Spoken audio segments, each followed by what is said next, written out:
Sahabat Sehat, Direktorat Jenderal Tenaga Kesehatan Kementerian Kesehatan Republik Indonesia menggelar tryout uji kompetensi jabatan fungsional kesehatan di Provinsi Gorontalo Selasa 14 Oktober 2024 bertempat di Aula Kantor Dinas Kesehatan Provinsi Gorontalo. Kegiatan ini disambut baik Kepala Dinas Kesehatan Provinsi Gorontalo Anang S. Otolua, di mana transformasi UKOM portofolio ke UKOM Computer Assisted Test atau CAT adalah langkah maju ke depan karena memudahkan dalam pelaksanaannya. Pelaksanaan tryout UKOM bisa menjadi langkah awal Kemenkes RI dalam melakukan sosialisasi sebelum diberlakukan di seluruh Indonesia. Dengan metode pengukuran yang baru ini, Anang berharap bisa mengukur kompetensi tenaga kesehatan dan tenaga medis. Jadi saya pikir ini adalah sebuah kemajuan dalam pelaksanaan ujian. Selama ini menggunakan portofolio, kemudian kita harus ketemu dengan yang namanya asesor atau tim penilai. Ke depan ujian kompetensi sudah berbasis komputer, sehingga diharapkan betul-betul ujian ini terlaksana dengan fair. Ya, hari ini kita melakukan tryout karena ini baru pertama kali dilaksanakan di Indonesia. Mudah-mudahan dengan tryout ini nanti pada saat pelaksanaan sebenarnya tidak ada masalah.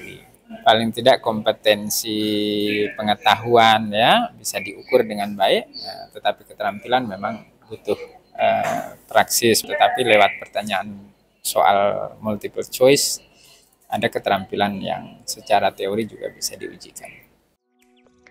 Administrator Kesehatan Ahli Madya Ida Ayu Agung Mardiani Putri menjelaskan, pemilihan Gorontalo menjadi salah satu lokus pelaksanaan tryout karena kesiapan dan banyak peserta yang telah memenuhi syarat untuk naik jenjang.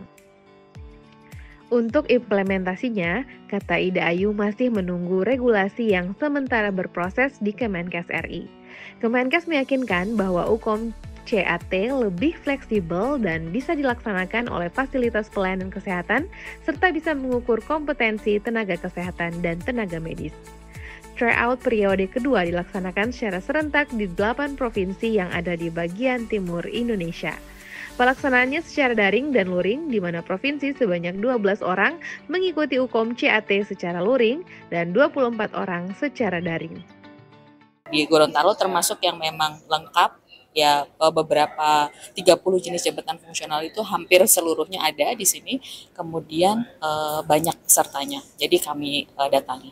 Regulasinya sekarang sedang proses tanda tangan Pak Menteri, jadi kalau regulasi sudah ditandatangani, kami langsung edarkan untuk semua UKOM berlakunya UKOM CAT. Jadi portofolio sudah tidak berlaku pada saat edaran tersebut nanti dikeluarkan. Untuk pengukuran uji kompetensi akan lebih terukur karena dasarnya untuk penyusunan soal uji kompetensi CAT ini ke standar kompetensi yang sudah kamus kompetensi yang sudah disusun sebelumnya oleh tim dari organisasi profesi dan kolegium. Adapun sebanyak 100 soal yang harus dijawab selama 100 menit yang terdiri dari kompetensi teknis, manajerial, dan sosial kultural berbentuk pilihan ganda.